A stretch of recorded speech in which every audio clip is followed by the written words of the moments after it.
हमारी परंपरा में या हमारे पूर्वज यही कहते हैं कि जब भगवान बुलाते हैं तो सब जाते हैं, और कब किसको भगवान बुला लें ये किसको पता है। प्रधानमंत्री जी कह रहे हैं ये यात्रा वो यात्रा, लेकिन ये नहीं बताया गया ये सब यात्राएं महंगी होने जा रही हैं। जनता को सावधान रहना है कि 24 में ये लौट करके आ गए तो वोट देने का अधिकार भी छीन लेंगे।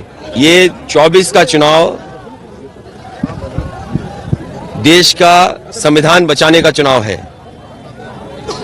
ये वही भारतीय जनता पार्टी है जिसने नई लोकसभा बनाई, और लोकसभा के परंपरा देखिए आप कि सबसे ज्यादा सांसदों को निकाल दिया, और जिन सवालों का जवाब देना चाहिए था उन सवालों के जवाब से बचने के लिए लोकसभा से सांसदों को निकाल दिया गया।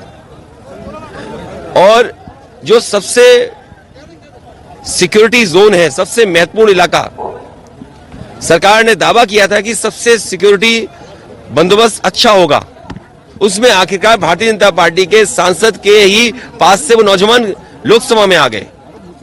ये लोकसभा नहीं चलाना चाहते हैं, इसलिए जनता को सावधान रहना है कि 24 में ये लौट करके आ गए तो वोट देने का अधिकार भी छीन लेंगे।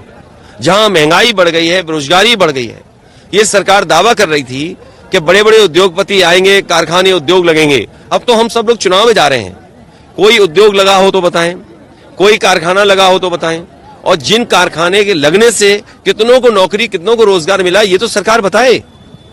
इसी जिले में समाजवादी सरकार में उत्तर प्रदेश का सबसे बड़ा बिजली का कारखाना लगना शुरू हुआ, आज तक पूरा नहीं हो पाया, और यही सरकार अगर पूरा कर देती तो जनता को सस्ती बिजली मिलती। किसी अस्पताल में आप चले जाएं, गरीब को इलाज नहीं मिल रहा, और 7 साल होने वाले हैं सरकार के। अगर एक भी जिला अस्पताल ऐसा बनाया हो जिसमें इलाज गरीब का हो जाएगा, बताइए आप। जो एम्बुलेंस व्यवस्था थी वो चौपट कर दी, जो पुलिस को व्यवस्था दी थी वो चौपट कर दी। केवल झूठे मुकदमे लगाना, अन्याय करना, विपक्ष की आवाज को दबाना। लेकिन विपक्ष और ये जनता जब वोट डालेगी तो भारतीय जनता पार्टी का सफाया करेगी। देखिए, आप लोग भी समझदार लोग हैं और बहुत जागरूक हैं। हमारी परंपरा में या हमारे पूर्वज यही कहते हैं कि जब भगवान बुलाते हैं तो सब जाते हैं, और कब किसको भगवान बुला लें ये किसको पता है।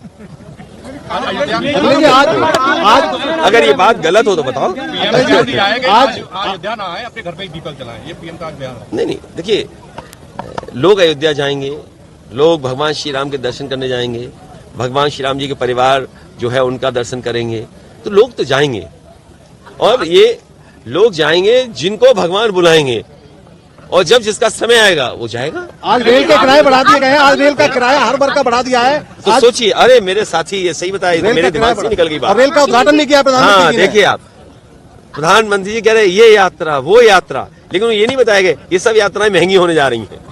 उन्होंने पूरे देश की यात्राएं बताई कि ये यात्रा यहाँ की सबरीमलाई की यात्रा, अरुणाचल की यात्रा, 14 कोसी यात्रा, आपके कलकत्ता के लोग आएंगे, रामेश्वरम से लोग आएंगे, सब यात्राएं उन्होंने बताई। लेकिन उन्होंने ये नहीं बताया यात्रा आने में आपको कितना खर्चा बढ़ जाएगा।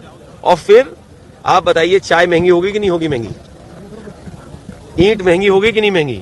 आज ईंट की कीमत क्या है और चाय कितनी महंगी हो गई। महंगाई चरम सीमा पर है, लोगों के हाथ में नौकरी रोजगार नहीं है, लोग नौकरी रोजगार न मांगे, इसलिए ये सब कार्यक्रम हो रहे हैं। अखिलेश जी, यात्रा की बात हो रही है तो राहुल गांधी न्याय यात्रा करने जा रहे हैं। देखिए, चुनाव के समय हर व्यक्ति यात्रा करता है या कार्यक्रम करता है, और ये कार्यक्रम इसी तरह चलते हैं पॉलिटिकल पार्टीज के। जब यात्रा पहुंचेगी तो अखिलेश यादव साथ होंगे।